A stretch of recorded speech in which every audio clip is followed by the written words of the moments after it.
Hello, and welcome everyone to Twitchy Tuesdays. That is right, you have joined us live for Twitchy Tuesdays, where we are thriving every week, once per week, live to discuss all of the astrology, and we'll pull a little bit of tarot. In this episode, we have the Scorpio Lunar Eclipse, so we are finalizing eclipse season for this round of 2023. And we also have a lovely Venus headed into Cancer. This eclipse, though, is really the star of the show this week, and it is deceptive, it's a little deceiving, and can be a little bit distorting as well. But what does all of that mean, and how does it apply to you? Well, that is what we are here to answer today, so stick around because we have a full tarot spread and some deep insights to help you out. Before we can get to any of that, we have to clear some space. First, again, just welcome, giving blessings to the ancestors for letting us be here today. Thank you for speaking to me and speaking through me, so that way all of the messages can come out. We can bring all of these messages here on Twitchy Tuesday. So to clear space, I'm going to this one. Yes, bam. You see right there that YouTube? Look at that. Look at how pretty it looks. It has increased since even our Beltane reading, and that is because of each and every one of you. So I thank you so much for subscribing, because that is our Q2 goal. We want to hit 1,000 subs on YouTube and 100 followers on Twitch.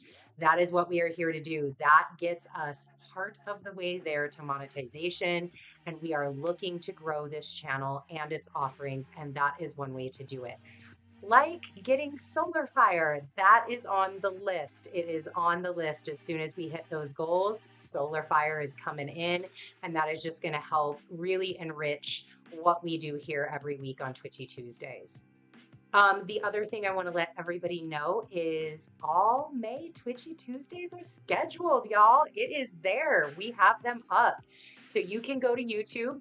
They're already on Twitch. They've always been on Twitch, but you can go to YouTube. You can hit the live tab button on my channel, and you can go find all of the little thumbnails that say notify me, smash that notify me button. And as soon as I go live, you will be notified. So that way you can jump in here and get these messages live in action. And if you are looking for a little bit more astrology and maybe not so much the tarot, and you're kind of interested in other astrologers' opinions, I have that for you too. Moni and I do that over on Red Pill Astrology. So that is our monthly. We also have a monthly daily dose capsule in WhatsApp. You get two minds versus one, talking straight astrology. So definitely go and head over and check that out. If you are on Twitch, all of that is in the About Me, and it's also in the description box. And it's in the description box for YouTube. Got you covered on all fronts. All right, let's get into this big week.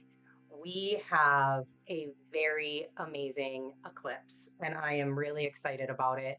But we got to get through Thursday, the second, the third. So today, tomorrow, there is no direct aspects within a 3-degree orb. The moon is just doing its thing in Libra, being all happy in Libra, getting us some balance. But really, where this energy starts this week, and personally, I know we got some listeners in here. Put it in the chat if you've been feeling it.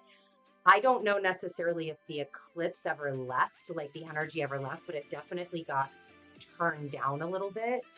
But it's starting to build up again. Like somebody, it's like this volume, this desktop audio control here. Like all of a sudden you hear no music, and then all of a sudden it's building and building, and you've got more music. And it recently it's just kind of been this hum, but it's definitely increasing as we head to 5/5 when the eclipse happens. But Venus has got a few conversations to go before we even get there. So that is where we are going to start today. We are going to start on Thursday, 5/4, talking about Venus and Gemini. So what she is going to do on 5/4, she is going to square Neptune and Pisces at 26 degrees, 15 minutes. That's going to happen midday. And then later on, right before midnight, she is also going to sextile Jupiter in Aries. That's going to happen at 27 degrees, 19 minutes. So she's got these two play on conversations. And no matter what, no matter, time span between when Venus squares Neptune and sextiles Jupiter, even though that time span has a little bit more breadth to it, Jupiter is a huge influence. And immediately when she squares this Neptune in Pisces, she is applying to this sextile with Jupiter. So it's really kind of the same mixture of conversations. It might be Venus, Gemini square Neptune, Pisces is like more of a private internal thing. And then it's like you go out and now you've got to bring Jupiter in Aries. You got to bring the world, or you have to bring yourself out into the world to get everything moving and rolling. But you're already preparing for that, even with this square, even when you're talking with Neptune. It's like you and Neptune are, Venus and Neptune are like planning this epic party. That plan started earlier in the day, and then the party actually happens, and that's where Jupiter and Aries comes in. So one of the things that this really does remind me of, and I'm actually going to open up, you guys, can we give a shout out to Tumbleweed Botanical for having this? Like, shout out to Tumbleweed. This is my new favorite thing. It is my leather tarot holder. I'm going to pull out some tarot and see if any cards fall as we're talking about this, just to get some extra color. So when I was sitting and thinking about Venus and Gemini square Neptune, and then this Jupiter and Aries sextile, I really got the image of Persephone. And Persephone spends half of the year down in the underworld with her husband, up for debate if she is happily married or not. And then the other half she spends above with her mother. And this is where the concept, and I'm not going to get into the whole story.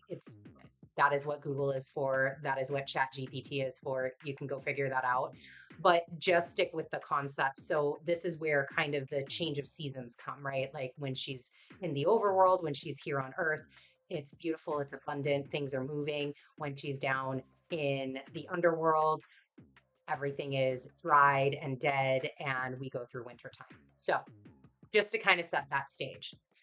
So I was really thinking, because Persephone is one of Venus's archetypes, I was really feeling into this and like trying to put myself in Persephone's position and he heads to the underworld, right? Like if her archetype is Venus, what do we know about Venus? Venus loves the luxury. Venus loves to be pampered. She loves all the finery and all of that. And then she is dropped to the underworld for 6 months out of the year. So if I'm Persephone and I'm sitting in this underworld, what am I fucking doing? That's my question. What am I doing? Because like the underworld is designed and created and, cultivated for the people that are there. Persephone is not of that world. She's not of that world. It's not her world. She didn't create, cultivate, and do that. She like this is her realm, right? And so what is she going to do here? And especially with Gemini energy, especially with Venus in Gemini energy, like this can be this moment, this Venus in Gemini square Neptune in Pisces, where it can be this moment of like, for fuck's sake, can we do something different? Like, seriously, anything different at this point. Like, I'll take anything different at this point. And she's really trying to get, it's almost like, oh, what's the word I want to use? Kind of like begging hasn't worked at this point, right? Begging has not worked. We can't get Neptune out from the depths. Begging is not working.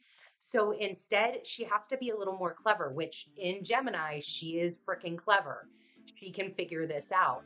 She can whine about it. She can continue to whine about it. But actually, in order to get things accomplished, in order to actually do something different, she is going to have to. So, cards drop. We've got the Magician, we have the World, and we have the Knight of Cups. In order to change, in order to do something different, she is going to have to get a little crafty. She's going to have to get a little freaking crafty, and she's good at that in Gemini.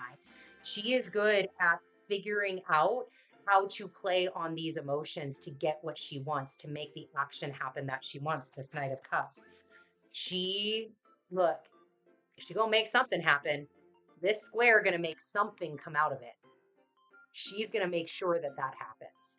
And it's almost like having this conversation back to this Knight of Cups with Neptune, especially with the cup energy here. With Neptune, that's like, yo, bro, I know you got the good. Like, I know you got the Magician, you got all the good goods up in there. I want these goods, right? Like, let's get funky. Let's get bendy. Let's let our minds just kind of go and do all of that. And she's kind of goading back to this Knight of Cups. She's kind of goading Neptune on here. And Jupiter in Aries is like, fuck yes, do it. That's exactly what we want. Yes, let's do it. Because it's Aries. It's especially at 27 degrees, right? We're in that last deacon. It's like, yeah, this might be my final hoorah up in here. Let's get this going. Let's really make this world spin, right? Even here's Venus right here in the middle of this world. Like, please, let's go do something. And Venus really has this opportunity, if allowed, to teach Neptune something about like coming up from the depths, Neptune taking a moment to, instead of being in your underworld, your shell in the world, your deep ocean, like there is so much more out there that you can experience. We can stretch our minds. We can experience things different. There's so much out there that is possible if you just decide to come out and play. And it's like this energy of let's let the tides take us where we may. I'm not asking you to get out of the water, Neptune. No, Venus ain't asking you to get out of the water. Look, she don't want you to go down, Ten of Swords. She don't want you to go down. She don't want you to like not be able to be in your power. She likes you in your power. but she also wants to have a good time, right? She's coming into Leo. She's feeling those fires, or excuse me, she's going into Cancer. She's feeling that nurturing water. She wants to be there with you, but she also wants to have fun while doing it. Other piece and another 10 of swords to come out here is Venus and Neptune together. There can be a lot of overconsumption. So watch for the overconsumption. And consumption in any form. Consumption can be even something as simple as food or buying things, spending money, your Amazon account, right? Like this Venus Gemini square, Neptune and Pisces could be like all of a sudden you wake up 3 days later after this eclipse and Venus ingresses into Cancer, Two of Cups, and you're like, what the fuck did I do? Whoa. Okay. Well, I didn't mean to go to Vegas and go to the little white chapel and get married, but apparently that's what I did. Yay. Now what am I going to do? Maybe I shouldn't have been so inebriated. So that is absolutely something to just kind of take into consideration and put into the mindset and the mental as we begin to get into these conversations. And thankfully it's here, you know, it's a moment, the eclipse energy, but again, this could be that point where things are so heavily coming in with this eclipse that it's like this energy is overpowering in this eclipse. And so this could be that moment where you're like, I just need to get away. I just need to break away. I need to like clear that space, but do it again, go back, do it in a very healthy way. Be supportive of yourself, be supportive of all the work that you've done, of where you've been and where you're going. The other thing that happens on the 4th is, and this is a perfect Venus Gemini square Neptune Pisces moment with a little Jupiter kicker on the back end. Guardians of the Galaxy 3 releases. So I know at least in America it does. I'm not sure about the other countries around the world, but in America, Guardians of the Galaxy 3 releases this day. And we've got, let's see, the Page of Cups. Like, there we go, Page of Cups. And we have the Six of Pentacles. Go spend a little money. Go have a little fun. Go do some things, right? Go to the movies. Go to a drive-in. Go to a drive-in. Go to the movies, spend a little money, maybe bring somebody with you, maybe gift somebody. Like the Six of Pentacles is ripe for gifting somebody. Same with the Page is gifting somebody like, hey, just call them up out of the random, right? And be like, hey, do you want to go? You want to go to Guardians of the Galaxy with me? Yeah, I'm not a big Marvel fan. Not me. I'm not saying this. I'm just in the conversation. But it sounds really fun. It sounds like something that is perfect for right before the eclipse, perfect for something fun to do. You know what? I'll even pay and I'll buy pop. I mean, that's what we're doing. We're going on the 5th. We're not going on Thursday. We're going on the 5th. But yeah, it's good times. I have seen some of the trailers and I'm interested to see, knowing that it did get released during this Scorpio lunar eclipse phase with this Venus, Gemini, Neptune, Pisces, Jupiter conversation. I'm very excited to see how all of that aligns. So now we're coming to the big one. We're coming to the big day. 5/5. Of course, it happens on 5/5, the day of absolute change, right? Portal energy. We have the Scorpio lunar eclipse. Before we get into the reading and I show the chart and I do all of those things, which, yes, my chart, thank you to my husband, we figured it out, and my Virgo soul is very happy. On the 7th, Venus will ingress into Cancer. So we're going to go through the Scorpio lunar eclipse first, do the reading for that. Then we'll head over to Venus ingressing into Cancer. We'll pull a couple cards for that, and then that will be our Twitchy Tuesday. So let me go ahead and pop this. Let me put the cards down real quick.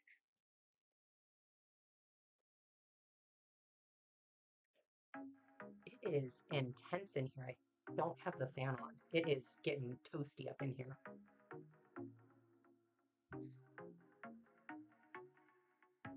All right, let's talk about this Scorpio lunar eclipse. So, here are my words.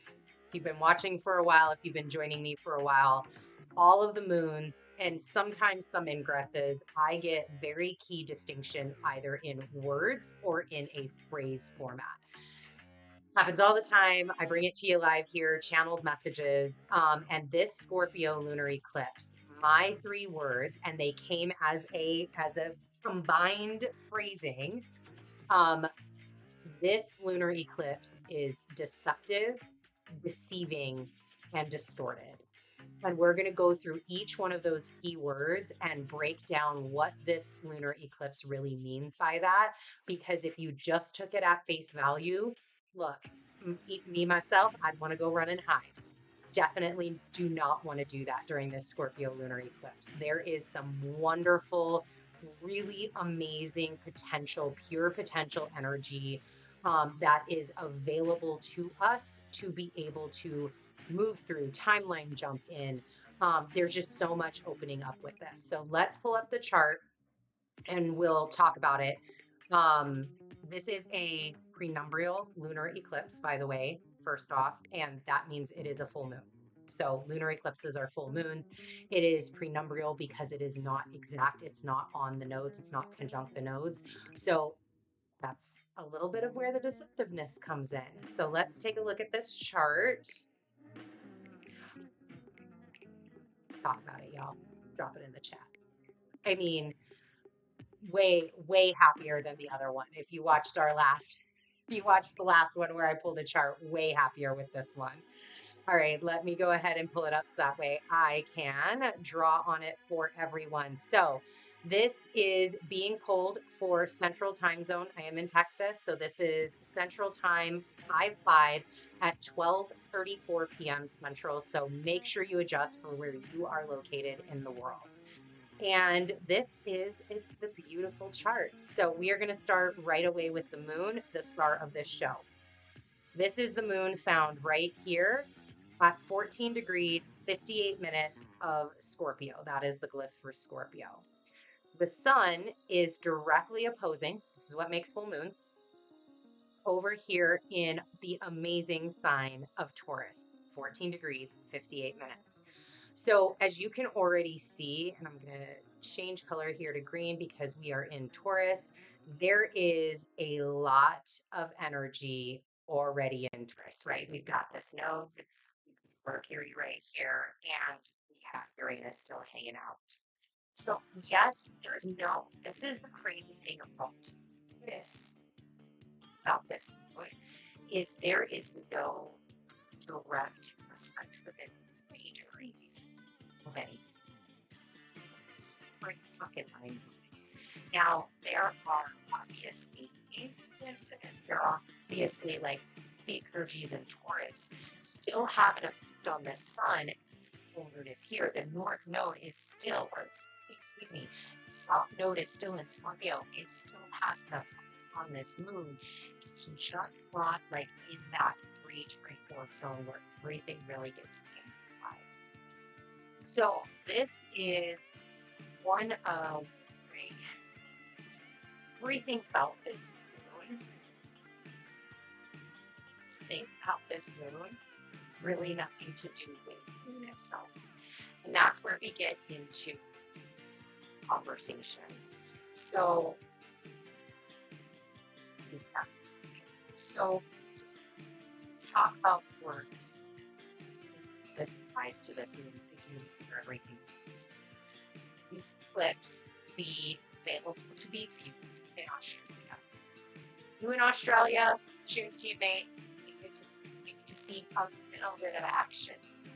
Got a nice solar eclipse earlier 2 weeks ago. It's time for this here.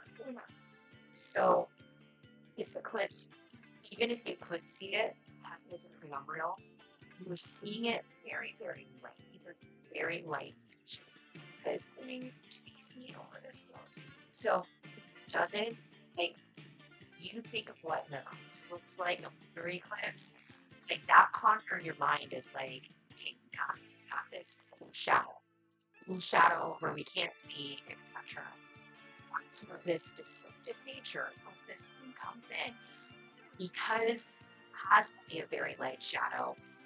Doesn't really look like an eclipse, but with it being in Scorpio, it packs a fucking punch. This moon, regardless if there's no specs within the brain board, regardless if it is eclipse or not, doesn't fucking matter. It is, that's where that deceptiveness can come in. Be fooled, because like what it looks like. That is a pretty amazing sin, because we go through the rest of this year, like, or we taking in the information that we see, words that we hear, all of these pieces. How are we interpreting all of this, and how is that affecting our choices and what we do? So, one other piece that I want to show before we head on to the next card is going to be this lovely guy right here. So this is our friend Mars. He is sitting at 21 degrees, 37 minutes of Cancer. This is the code for Cancer right here. And he's the ruler of this one. He's the ruler of both of these eclipses during in this for 2023. So he's in Cancer. He and his badass warrior self. We've done a lot of talk about Mars in Cancer, getting ready to ingress into the field later on this month. And the other ruler is pretty much almost opposite, right?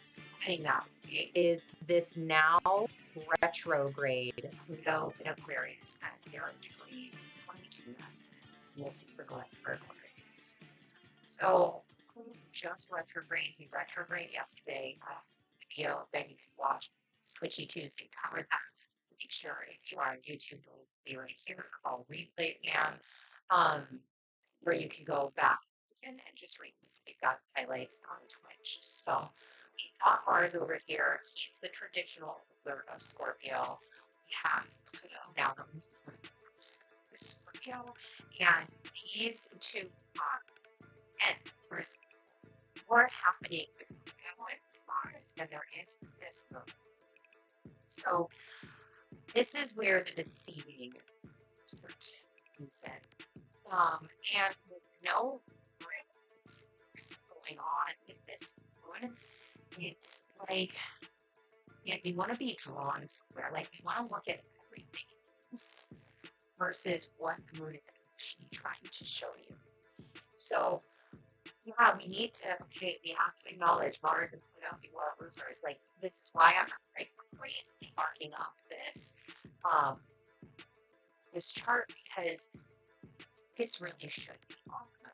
Don't be deceived. Don't be deceived. There are a lot of conversations happening. We're going to talk about some of those here in a second. However, the moon has a message for you. And if you're not willing to sit down and listen, message could get lost. We don't want that message to get lost. Moon is showing you something that you need to look at. Whatever anybody else is doing, whatever the collective is doing, don't worry about it. Focus on the moon. Focus on what's internal inside of you. And that is going to be the moneymaker of this moon. Now let's look into the distorted. So let's talk about this a couple of different times in some other videos. Definitely on Red Pill Astrology, we talk about it. The moons have switched. Moons have now switched, and this is the first cycle change. This is the first move of that switch. So this occurred last month when the Aries solar eclipse happened, which was the second new moon in Aries. So now we have new moons happening at the ends of the zodiacs, and now our cycles have flip-flopped. So this happens and occurs every couple of years. The last time that this flipped was in 2020, and how much have we done and gone through since 2020? Here we are again, right? So this really looks like is showing something, being shown something, and now you have to do the work.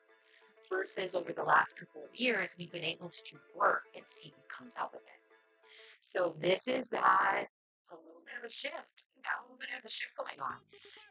Moon and Mars. Here's another thing that is really interesting about it being distorted. So first of all, which is a little bit of a distortion. This is the first time we got to get used to this energy. Okay, distorted. The Moon and Mars also very distorted during this time, during this eclipse. They are in their fall. So there's a couple Cancer. Now he's done a lot of growing, he's done a lot of maturing, he's getting a lot better. But this is the sign of his fall. In Scorpio, that is the sign of the fall. So this is another area that is getting distorted where we're not in full strength here. So you really do, just like the Scorpio, you really do got to dig to get this information to get what this moon is really getting at. And utilize the scorpionic energy, be really resourceful to find out what this moon has to say. Don't lean on that insecurity. Like that's one of the big things. Don't lean on the insecurity. Don't be insecure about what shows up. Know you have power. Know that you're in your. Know that you know what you're doing. Know you know where to come. Even if you can change it. This eclipse, I have seen more people. I've seen more people this eclipse than in any eclipse I can remember since I started studying astrology, choosing to leave. Choosing to. Now, there has been some others, right? We have had areas where it wasn't a choice to leave a job, but we have seen more people choose to leave jobs. So things are changing. This is a big time right now. And that's not to be discounted. Other thing that I want to point out before we get to cards is this Mars. Hold on, let me actually get used to it. This Mars and this Jupiter, which Jupiter is right here finishing out Aries, right? He just had that conversation with Venus. This is Glyph Aries. They're actually in a square. So there is, here is Mars in the sign of his fall, yet he is in the sign of Jupiter, like Jupiter's exaltation. Loving it, right? So now you have Jupiter, like he's strong in Aries, he's okay in Aries, but this is Mars's home sign. And now they're in this square conversation with each other. And that could be what gets pretty loud. That could be what gets pretty loud where, Mars is like, I still have 9 fucking degrees left to go before I can get into the fire again. And here's Jupiter, like just having a grand old fucking time over here. And, hopefully that Mars has matured. I know this is actually a Mars return for me. My Mars is in Cancer. It's the only like water in my chart. So this is like building for me. And yeah, things have been showing up for me, like frustration, getting frustrated on things, wanting to take more action than I'm able to right now. So that can be some of those play on these conversations as this moon is occurring and this square is coming in. I think that is about it. Yep, that's going to be about it for the chart. Let's get to our cards. Yes. All right. So one other thing before we begin even this whole reading, I'm really excited over on Saturday. I'm hoping to release the very first new segment for Twitchy Tuesdays, which is going to be called Astrology IRL, Astrology in Real Life. And that is where retrospectively, we are going to do the top 5 astrological in real life moments over the course of a week, over the course of the month, however that kind of plays out. So I'm excited to bring that because it is Coronation Week in the UK. So shout out to all of our UK fam out there.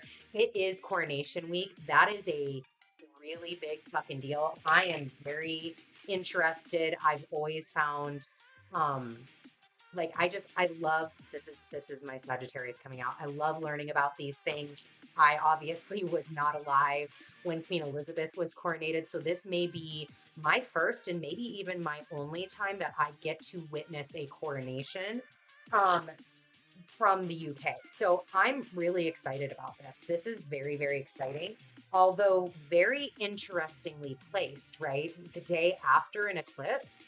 Um, okay. So in a future astrology IRL, we will be looking at the coronation chart and really pulling that in. So I'm excited. That won't be this one for Saturday because I want the coronation to actually occur. And then we'll do a little bit of a retrospective on it. So just another segment to watch out for. So if you have not already subscribed to YouTube, that is where that is going to be. It will not be on Twitch. You want to make sure to follow on both platforms so you get all of that information. All right, so here we go. What we are going to do is I've got the tarot, Rider Waite. We've got class. We're going classic. We going classic with this Pluto. I also have the Oracle of Shadows and Light, which I thought was so perfect for Scorpio, so perfect for this time. And we are going to use the Oracles of Shadow and Light to get a overall card for each of these words: deceptive, deceiving, and distorted. So we'll pull the overall, we'll read from the overall, and then we will get additional insight with the tarot. So let me get this one going. Big tarot cards. Forgot how pliable these were. That's fantastic. All right.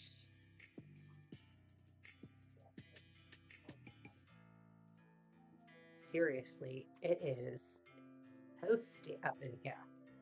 All right. Note to self: in the future, we are coming to summer. Go and turn on your fan. If you join me next week live, make sure to remind me in the chat. Thank you. All right. Well, okay. So we have deceptive first, deceiving, and then distorted. So spirit, ancestors, let me turn this way. What message do you have for the collective during this Scorpio Lunar Eclipse for deceptive? For how this eclipse is deceptive. What message do you have? Thank you. All right. And what message do you have during this eclipse for deceiving? What is your message for deceiving? Thank you. And what is your message for distorted? Oop, there we go. Ooh, that's a little Venus and Gemini square Neptune. All right, let me put these over here.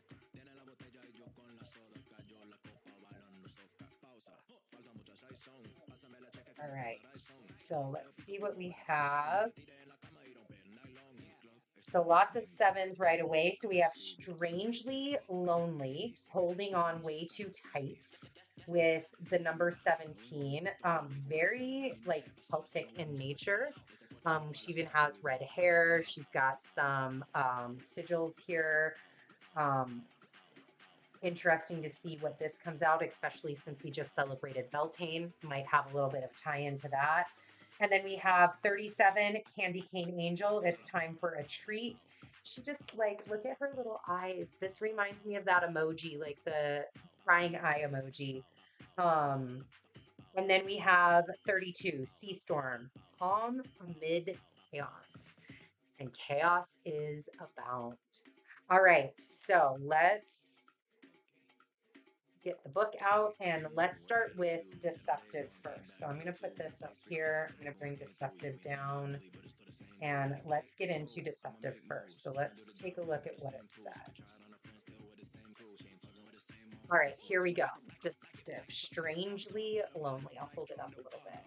Look how beautiful it is. This deck is wonderful. Like, I love this deck. Message: holding on way too tight. This sweet and defiant being holds fast to her Celtic promise, clutching her belief system because without it, she is not sure who she truly is. Perhaps it was given to her by a beloved, Perhaps it represents her family, a loved one, or aspects of her soul. But the reason she holds on so tight is that she is lonely and has yet to connect with her soul family on a day to day basis. There are times in your life when you too may be surrounded by people, even those you call friends, but you still feel extremely lonely amongst it all. And she does. You may feel like you need a barrier between yourself and the world, and she does. There is a sense that you feel too strongly your individuality and that you are lonely, and she is too. Strangely Lonely speaks, and this is a quote. You are holding so tightly to something that is proving to be a barrier between you and others, which is why you feel so all alone at times. At present, you may need to open up a little and admit that you crave like minded people around you. This does not mean people who do the same things for you as you do in your living life. It means people who speak to your soul. And I did mess that one up, so that was not the direct quote. Let me read it again. This does not mean people who do the same things for a living as you. It means people who speak to your soul. You're craving metaphysical and mysterious discussions, and you've got some questions that truly need answers, or at least exploration. It's time to consult oracles, the ones that we find when we seek out friends who tell us what they see, not what they think we wish to hear. And what you are likely to hear is that you must let something go. Below eclipse season. Divination message. One dilemma with living in a world you feel you must protect is that you fear other people intruding on it, disturbing the delicate balance. So you hold on tighter to whatever you have or whatever you feel makes you you. The truth is, your inner world is richer than most, and it's an imaginative paradise or hell, depending upon your state of mind. When you receive this card, please let go just a little and notice how this gives you room to interact and engage with loving others. And this, therefore, helps you recreate your world anew. It is likely you will choose carefully who you allow in, but at least one person does need to be let in, and at least one security blanket needs to be shown the door, just for a moment. Hello, Eclipse. Well, if that energy wasn't right. Okay. Let's continue on and see what else the tarot has to say about that. So, this is for deceptive. Where are you deceiving yourself? Where are you deceiving yourself in? Hold on. I can have this for a little bit more time. I don't need to dig. I don't need to change. I don't need to do all of that. Scorpio is fixed energy. And the eclipse is saying, nice. No, that's not what we do here. That's not what we do here. And this is, I mean, yes, definitely. Oh, look, this card came out on Beltane, Four of Swords. Definitely, this is like I am getting very, especially with here the sea storm. I am getting very much because don't forget. Let me put this over here. Actually, I think this would be about a representation. So don't forget the candy cane angel is in the middle. This to me represents like here we have this strangely lonely Celtic cross. This is the conversation that started on Beltane. This is the conversation that started with that Aries solar eclipse. This is the conversation you may have been having with yourself for a really long time, right? For at least a little while. Maybe even from the last eclipse season, which was October, November. So like this to me indicates that kind of deceptive, like the past sneaking up on you, right? And then this candy cane angel seems more, and we'll get into it, but this seems more aligned with the eclipse itself, where the sea storm aligns with what Venus and Gemini, Neptune, Pisces, and this Jupiter and Aries is doing right before this. Kind of like combining all of these things together to really show something's happening. Great endings, great beginnings. Something is changing. Something has to be let go. something has to be buried. It's time. And that something can be a multitude of everything. It could be something as simple as stop using the deodorant that you've been using that has aluminum in it, that you know you shouldn't be using, that you've been told you shouldn't be using, that you've been given very clear indication and signs from the spirit, from your ancestors, that this is really not serving you. Don't use this no more. This is not serving you. It could be something as simple as, what you're drinking. Have you been getting indication that maybe caffeine is not doing your body good? Maybe that's the indication you're getting. We've done a lot with changing habits. We've talked a lot over March about health and taking care of your body. And maybe that's what this is. Like, maybe it's finally time to let that security blanket of your coffee go. And this may honestly be talking to myself right now, just letting y'all know. All right, Queen of Pentacles also, and we have the Three of Cups. Where did I put that? There it is. Okay. So as we're in this deceptiveness again, right? We're not seeing it in America. Most of the world's not seeing it. We've got Australia, maybe even a little bit of Indonesia, a little bit of New Zealand. So this isn't one of those, again, it's deceptive. This eclipse is not really in a behavior that we're used to seeing these Scorpio eclipses, because this has been our access point for the last year and a half. This is a deceptive area, and what this moon could be showing, or even what you have been working on, what do you need to let go of? The Queen of Pentacles and the Three of Cups. This card has also been strong these last couple of readings. And that's why I love doing consistent readings, because you get to see and layer, like, oh, there was something a couple of readings ago that maybe we need to pay attention to here. And what did she talk about here where it was like, I'm looking, because it was something about like spirit. This does not mean people who do the same thing. It means people who speak to your soul. Three of Cups. People who speak to your soul. Go find your soul tribe.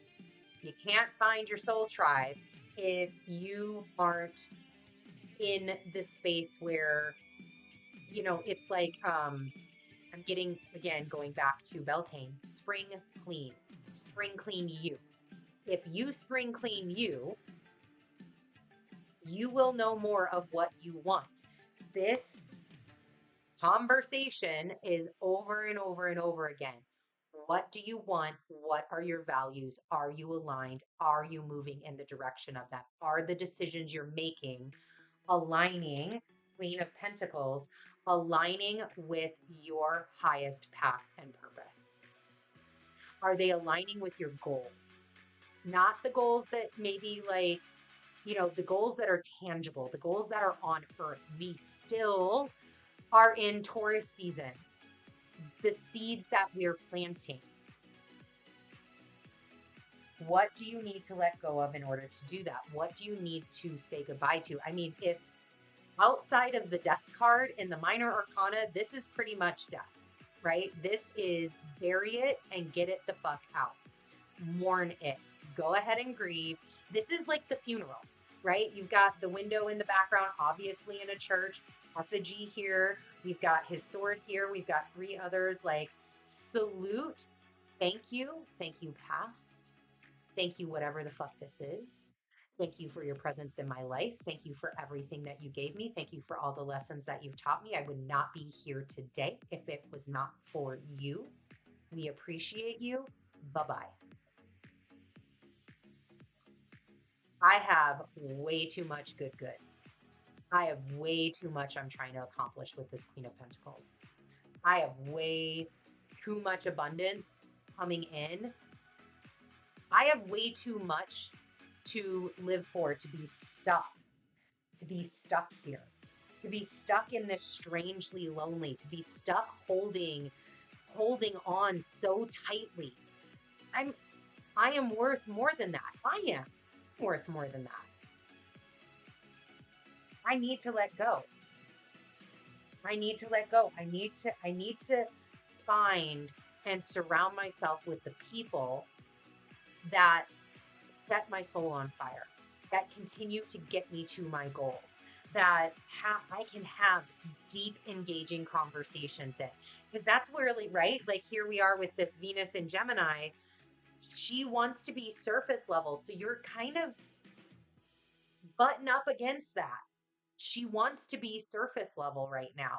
We don't have a lot going on in Sagittarius, which is where that higher, that kind of perspective of like, I want to learn, I want to dig into my, I want to dig into like intellectual, really deeply intellectual conversations with people. Like Sagittarius is not being lit up right now, but we are going to get there. We're going to head down that path. We're going to come into a state of deeper learning, this fire within us to do more. Venus is going into Cancer at the end of this week, which we're going to talk about here in a second. And then she's on her way to Leo. And she's going to be spending 3 months there. She's doing a whole retrograde. So it's like really taking this time right now to hash these things out.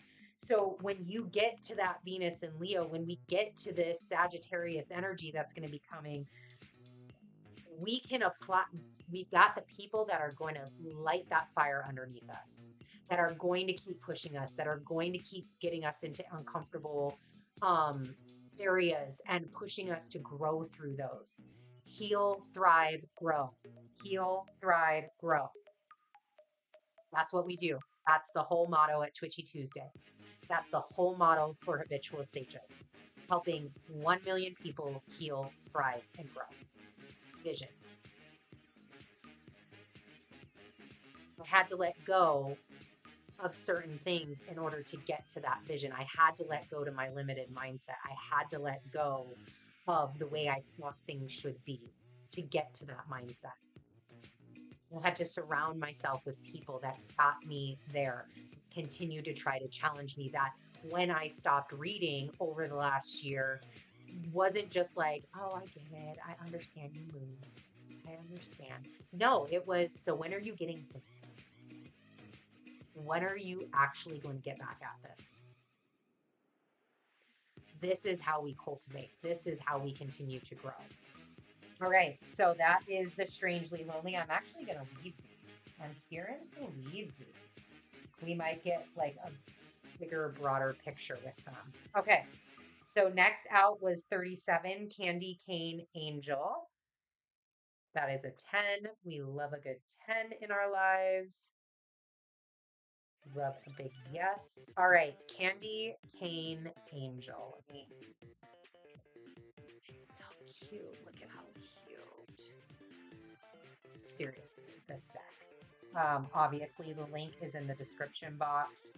If this deck is calling to you, you can find it through that link. All right, Candy Cane Angel.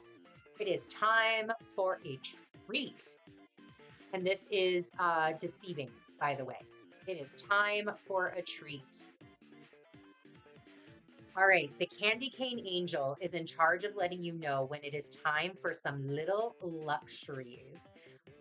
Her Venus going into Cancer. That will reconnect you with your self-love and self-worth. She too holds back from giving to herself, but she is such an earnest and industrious little angel. But her message is always clear. It is time for some fun. We just talked about that. The Candy Cane Angel speaks. You know what my problem is? And you know what your problem is? No? Well, let me tell you. Our problem is that we both feel guilty about giving ourselves pleasure. See this little treat in my hands? It's not bad, is it? It's not evil, is it? But can I bring myself to just sit down and taste every moment of its sugary, sweet delights? No? I have to wonder if it's the right time. if I have done enough to earn this treat. I wonder why I should get this when so many do not have a single candy cane for their own selves. I torment myself with these things, and so do you. How about we make a deal? Next time you ponder a gift to yourself, a message or a massage, a treat, a spiritual workshop, a delicious meal, time to laugh with a friend, a long rest or nap, meditation time, or just even space clearing, know that when you energetically tell yourself, I am way too busy for that indulgence, you are really saying, I don't deserve that. Well, let's decide that you fucking do. Fucking was not in here. I'm not. I am about to have my treat. I now charge you with the same cost. Give yourself that which you have been denying yourself. You do deserve it. And I will be the one to say, Maloney Adams, right now, 5/2/6:28 p.m. Central Time. You have fucking permission to eat the candy cane. You need some permission if that's what gets you over the hump. You have permission. You are here. You are alive on this earth. You have permission to be great. You have permission to live it to its fullest extent. In what is healthy for you, in what aligns with your higher purpose, in what aligns with your destiny. Divination message. It is definitely time to have a treat, to give yourself the thing that you've been putting off until you have worked hard enough or saved enough money or done without long enough. This card can come up for people who have been taught to save before they buy, a wonderful strategy, but at times this can tip over into almost a habitual denial. You truly deserve some pleasures at this time in whatever form you have been denying yourself. Do not rationalize or talk yourself out of it any longer. The candy cane angel has appeared. She has made a bargain with you, and you are now going to have some fun, some delight, some tasty treats, whether in the form of food, clothing, luxuries, or experiences, and you have forced yourself to do without. The luxuries are not only available to you, they are necessary for your growth. Step out of the consciousness of lack and into the consciousness of I deserve. Mindset shift. That might be what has to be let go of. And grant yourself this lovely moment of luxury. It's time for some, I don't know how to speak French, joie de vivre, and enjoyment to restage a grand entrance into your life. I was getting, as I was reading that, I was getting so much of like the game Candy Cane, all of the vibes. Like, do you remember anybody? I was born 83, so anytime in the 80s or 90s. I don't know exactly when it came out, but when those commercials for the candy cane came out and it like had the little girl, the candy cane girl, and she would be like, candy cane's a whole fucking vibe. Maybe that's what we need to be doing on this Venus Neptune. Like maybe Persephone is down up in the underworld and is like, can you at least conjure some fucking candy cane that we can play? Maybe that's what's needed, is just having that little bit of fun, having that little bit of moment of break, giving yourself that indulgent. If you have been nose to the fucking grindstone for months, maybe it's time. Maybe it's time for that little time to go out and play. Obviously, and here's what I love that this card came out to. Obviously, if you have goals you're trying to achieve, for example, you have a goal of becoming the healthiest version of you, so that way you can thrive, that way you can take care of your family, you can prepare for what's coming up, whatever that looks like in your life. Whatever that goal is, like let's just say it's just getting in shape. Is indulging meeting your goals? So instead of saying, again, this is not about I don't deserve this. This is about, the lovers just popped out. This is about loving yourself enough to say, I actually do deserve a fucking piece of cake, but my goals and what I want to accomplish, I'm okay without it. I'm okay, but I know I deserve it. Because that's what this card is saying. It's not a, again, here we go, deceiving, right? It's a deceiving card. It is absolutely a deceiving card because this card, this candy cane angel card right here, time for a treat, in this deceiving bucket, this card is not here saying, ooh, go eat every piece of cake that you can get your fucking hands on. Any type of candy you want, you can have it. Go ahead and gorge yourself. Go ahead. That's not what this card is saying in any way, shape, or form. Do not be deceived by that message, right? Peel yourself back a little bit. Listen to what it is saying.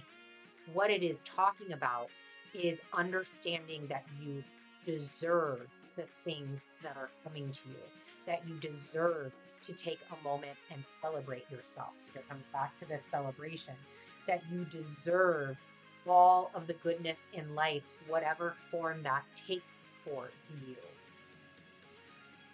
But you are still working towards your goals. Again, we've got the Star, the King of Pentacles, Page of Swords, and the Lovers. And this is this deceiving, this Star, deceiving energy, right? Here we have the Star. Look, it is a balance. It is a balance. Before this moon can get to Scorpio, it is in Libra. This is a balance. It's a balance of understanding, right? 1 foot in the water, 1 foot on land, which is really wonderful because it's Taurus, Scorpio, right? It is this moment to understand, like, I do have to balance. I have to balance overall this huge star up here, the huge star that's on this card. Overall, I am deserving. I have to balance all the abundance, this water that comes to me, with what I can actually use this water for in my life. Because all things are available to you. All things, all timelines are there. Ready and waiting for you to pluck them. Ready and waiting for you to say yes. Ready and waiting for you to get on the fucking escalator. Ready and waiting for you to walk through the door. All of them are here. This is a portal. This eclipse is a portal. High five. Portal. Change. Portal to change. Portal to leveling up. And you deserve this portal. You deserve whatever it brings through. You deserve all of these things. But it's got to make sense, because if this water isn't going to nurture the seeds that you have already planted, and if this water doesn't have the right nutrients for all of the seeds that you have planted, this King of Pentacles can never come to fruition. This King of Pentacles, useless, fake news, we're done. Bye, gone. This King of Pentacles can't be here in its full power and in its full glory. So it's, again, knowing that you deserve it, but what are your goals? My goals are bigger than that. My values are big. This is why we've been saying, get in, Page of Swords. Get fucking clear about your values. Get clear about what you want. Get clear about where you're headed, and not in the short term, but in the long term. Because sure, I could eat a whole fucking cake today. And in the grand, long scheme of things, I can make up for that in a couple of weeks, right? Like, I can make up for that in 3 weeks. But what are you doing to yourself? What are you saying to yourself and to the universe? If you have told the universe, I want a fucking rockin' body, and I want to be healthy, and I want to thrive. I want to thrive. I am turning 40 this year. I want to thrive. I want to become hashtag 40 and aligned. 40 clan there. Hashtag 40 and aligned. That's what I want. So if I told the universe that, and if I'm manifesting that, what am I saying if I all of a sudden go, so yeah, I want to be 40 and aligned, and I want to do all of these things instead? That's mixed messages. You're like, what are you doing? right? We want to be clear. We want to have this Page of Swords clarity. Yeah, it's youthful. It's not a king yet. It's a Page of Swords clarity, but we've got to stand in that power. We cannot be deceived. We cannot be deceived. We've got to stand in that power because there's a lot that can be deceiving out there, y'all. The Lovers, I'm surprised the devil didn't come out in this one. So this is, I know this is the Lovers card. I am getting all of those devilly lover vibes, right? Because the Lovers are in the devil card. Now this is a little more high, pronounced, higher, more in line, more in love. So yeah, like hone in on the highest vibration of this Lovers aspect. Unify with yourself. Know you deserve the things that are coming in. Know that you are abundant enough to bring in all that you deserve. Whatever that is. Like, look, again, we are going to the movies. We don't have to go to the movies. I haven't been in the movies in a while. I think the last movie that we went and saw was Thor, Love and Thunder, in the movie theater. I think that was the last time we went to a movie. Movies aren't a big thing. But why not? You can go to a movie, right? There's nothing in my, again, this is where this is where this deserving comes in from, which is, it's not that I'm great. I don't need to go to a movie. I don't need to spend the money to do that. I'm definitely not eating the popcorn. That's not in my goal list. That's not in my check boxes. However, what is having experiences. And there is nothing that I am doing because I have created my calendar as such, because I have set myself up for success. There's nothing that I'm doing that I can't take 2 hours with my husband and go on a movie date. And I love Marvel movies. Why not? Let's do it. Let's have some fun. Let's go explore. Let's get into some things. Because we deserve to have those experiences. All right. We are going to leave these here. We are going to hit up this sea storm. Calm amid chaos. Which I love that message. Moni and I were just talking about chaos yesterday, so this is going to be good. Let's see what comes out. All right, so this is for distorted. So sea storm, calm amid chaos, about sea storm. Even though the seas are wild, the atmosphere is, torn with stabs of lightning, and there is no land in sight. The sea storm being is following her intuition, and she will know what to do to make it home. Lightning won't strike her, and she will keep swimming until she reaches land. She seems slightly in a trance and is using her inner wisdom and deep knowledge to swim home. She is from Atlantis, where she saw beings doing things that would lead to destruction. She has seen how their hubris led to this upheaval, and her home is sunk under the waves. She now goes out in search of her new home. So too can you. Quoting Sea Storm, you are surrounded by storms, wild moments, and a great deal of emotional drama at this time. This world you know may be changing in almost unrecognizable ways. There is destruction behind you, and you have left it in the past, but you are still searching for your new home. You will find it if you turn inwards and listen to the inner knowledge that will send you in the right direction. Don't look. Look. You are a shapeshifter, and you are able to make it through this time with no land, no home, and no apparent rescue by trusting that you will make it. Divination message. This is time of upheaval and great change, but if you tune into your deep inner voice and follow the radar you have built into your very cells, you will find the way home through all this chaos and wreckage.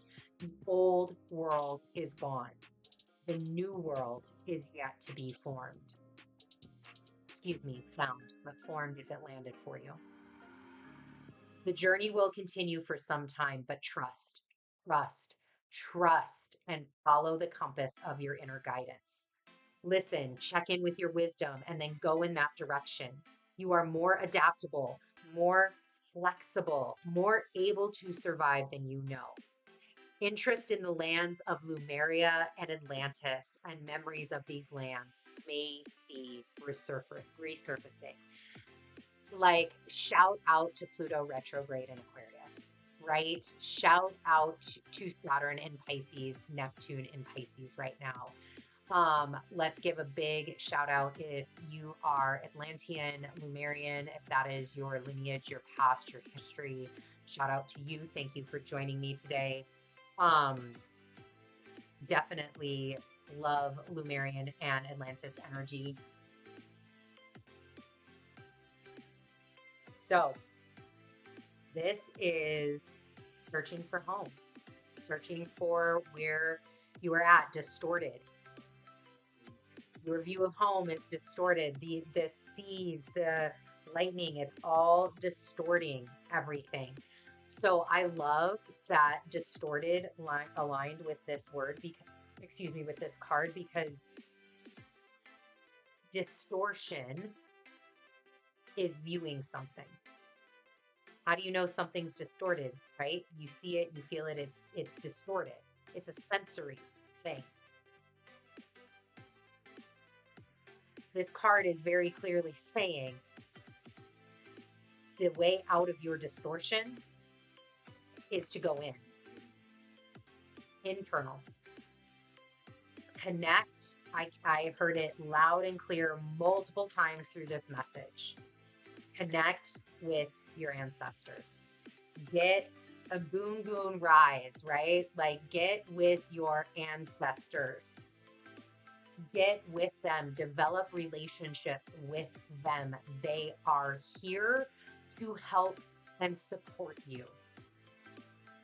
They are here, waiting to be acknowledged, waiting to be revered, waiting to be celebrated.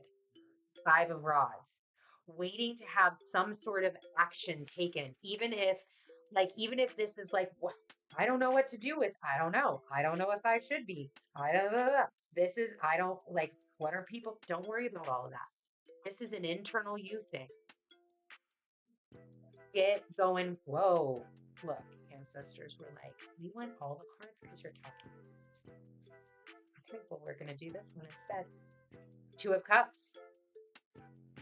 Get with your ancestors. Like Moni called it, 2023 was the year of the ancestors. As soon as probably mid-month, I think I'm going to wait until Jupiter gets into Taurus before I launch, but the channel Divination and Devotion on YouTube is a new channel that I am starting. Again, I'm looking at right around when Jupiter ingresses into Taurus, so middle of May, where that's what we're going to do there. How do you divine? Do this with the tarot. There are many other divinatory methods. You can use OP Cola. You can use OP Coconut. You can do, I've got the pendulum here, hanging here. So like talking about divination techniques and talking about devotion techniques. How do you set up an altar? How do you communicate with your ancestors? How do you begin to build that relationship? What do I do when I travel? What do I do here?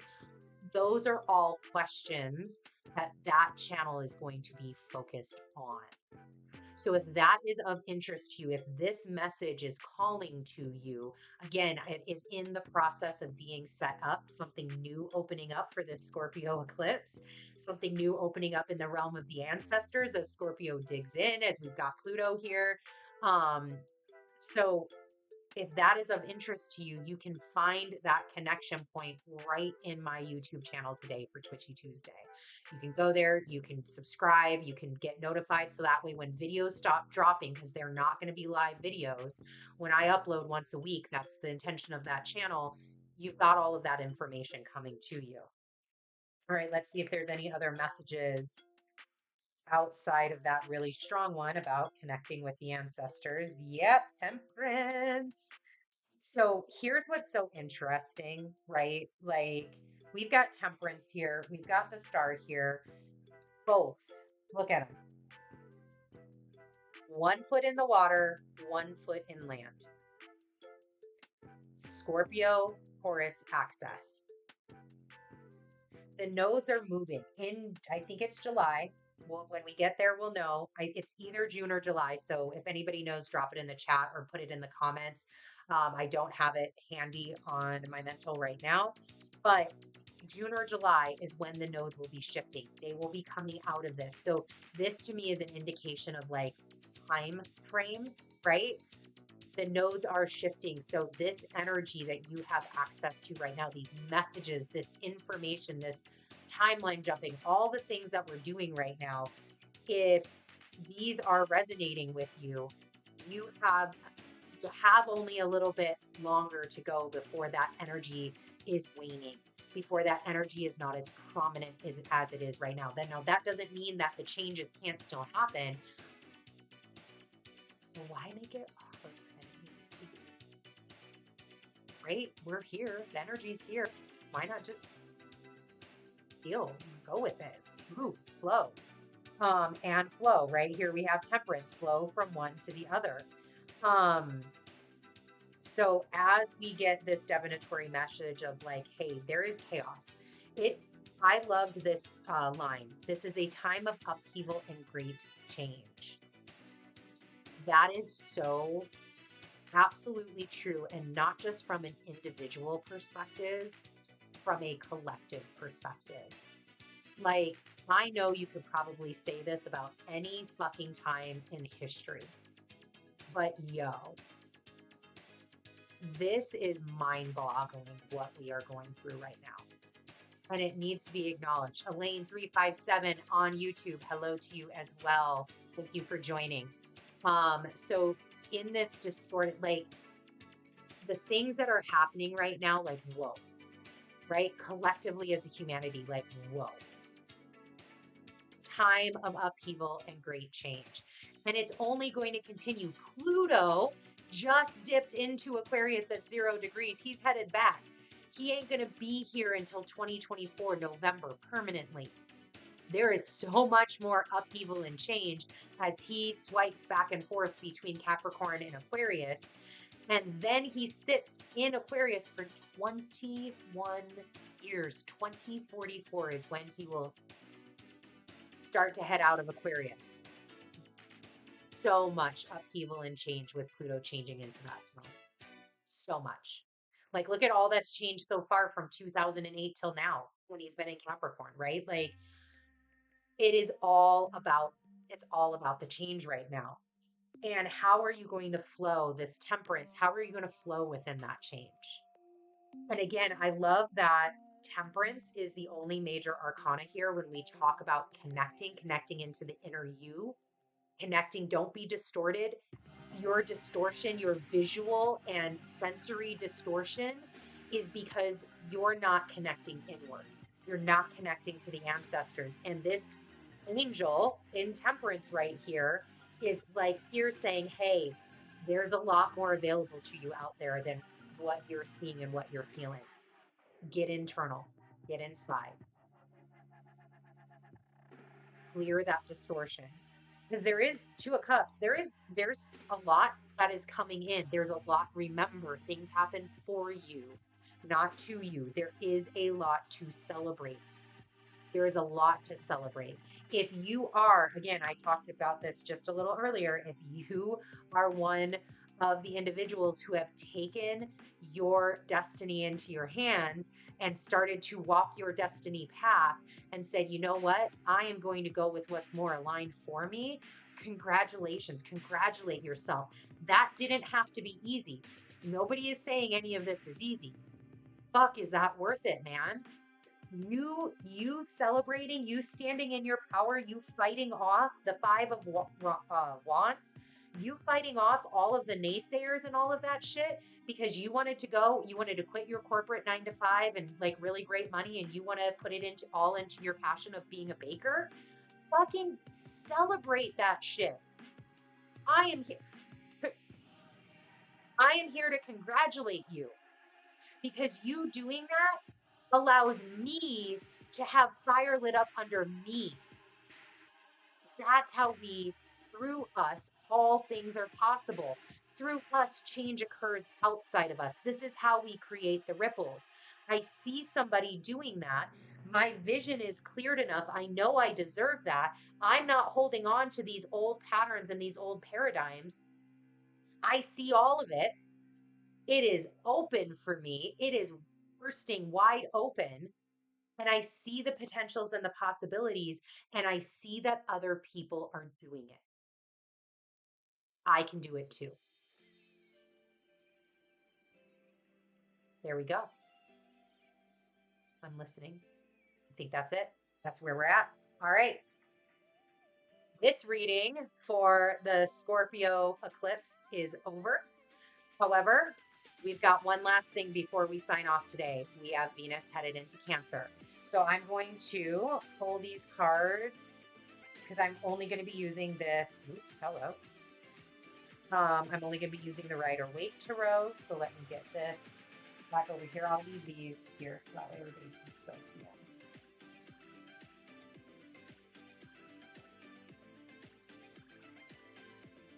There we go. Look at that. All right.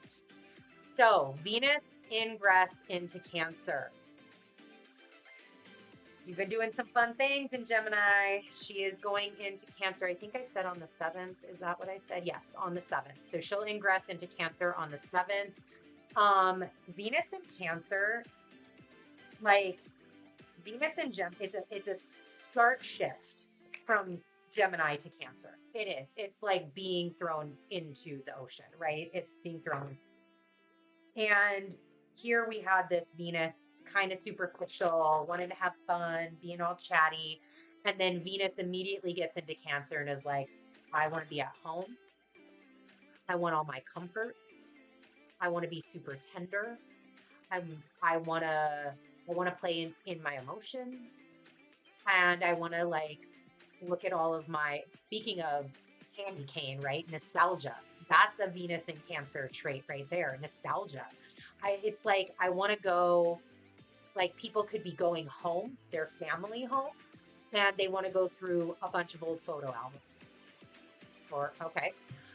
It's like that kind of space of nostalgia, right? It's this like gentle, cooling balm that just kind of layers over Venus where she gets to just, even though it's water, it's like flowy in it. It is still just like sit and be in this space. Sit and be in that family mode. Sit and be in your shell. Sit and be in this ocean as all of the chaos is going around. I want to just have a tender, loving moment. And she is incredibly instinctual. You want to talk about this sea storm right here? Even though the eclipse happens on 5-5, if you can find a way to lean on Venus in Cancer, even though she's getting there, like this is Venus in Cancer, period. Like Venus in Cancer operates very instinctually. And because of that, it's like all this, like I lead with my gut. And one of the signatures of Venus in Cancer natives can be gut issues. And this is where, again, oh, look, all things tie together. This is why I love what I do. I love what I do because all things just layer on top like this. So these two cards should look familiar. We just had them over here. Look, they're all still here, staring up over here like, hey, don't forget about us. Just because Venus is going into Cancer doesn't mean everything still doesn't apply. So this gut issue, right? Like not listening to your gut, not following what was happening during this eclipse, not like getting in and actually getting the work done, not listening, not like remaining distorted, remaining deceived, remaining in a deceptive mode.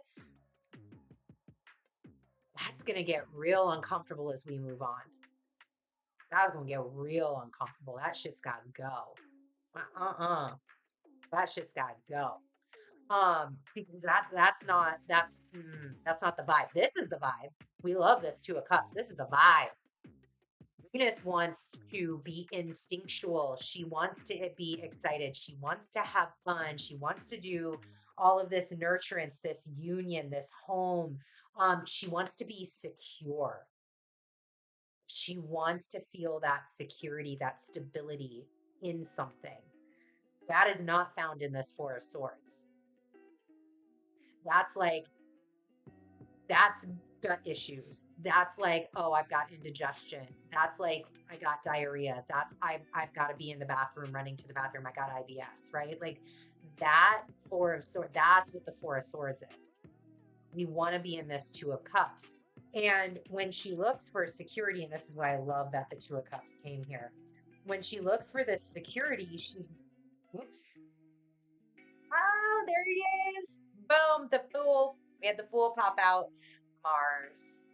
When she looks for this security, I don't know if this is mountains or air. I'm just going to call it water because when I saw it over here on my screen, it definitely looks like water to me. So we're going with water today because Mars is in Cancer. So as Venus ingresses into Cancer, Mars is still in Cancer. He's still there. And they have a whole fucking journey together through Leo, and it's fated lovers. It's going to be so amazing to have Mars, a very, hopefully for all of us, very mature Mars.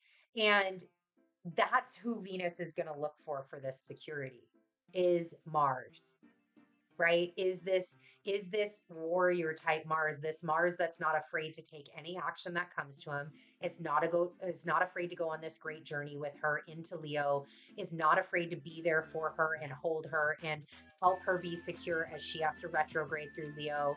Like, he is ready to bask in this sunshine with her. He's like, girl, come on, get in.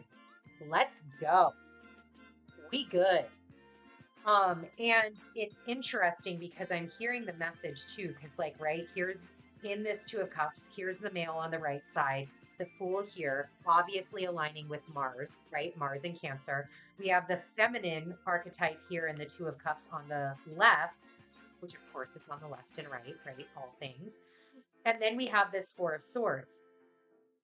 This union, this Two of Cups, what Mars can do for Venus is only as good as what Venus is able to do for herself. Message received. Put that will be a tweet. That will be a tweet later on. Mars can only meet her where she has met herself. So all of this, that your feminine's got to get there. Your feminine's got to get there because Mars is not going to be any good to Venus if she is not in her full power either. You can't utilize Mars in his full power if Venus isn't in her full power. So it's that support, what she's going through, all the things, get it. Go and get it. Go and do it. Permission granted. You deserve it. The other thing with Venus in Cancer that can be really prominent is over mothering. It definitely is that mother energy. It definitely is the like, well, let me do it for you, or here, I took care of it, or here, let me protect you, or here, let me nurture you. That is also not what Mars needs. Mars doesn't need that. He's good on his own. He's been going through Cancer. He's at, what did we say in the chart? 21 degrees. As of the moon, he's at 21 degrees of Cancer. He's been doing fucking 2 seconds on his own. He's good. He knows what he needs to do. Venus does not need to get up in Cancer and just over mother him. Again, Venus needs to be solid on her own. Two of Cups is not a, like, Two of Cups is a mutual relationship. Each of them have a cup. Each of them have a cup. It is standing side by side, not standing, one behind each other and having to pick up all the slack for each other.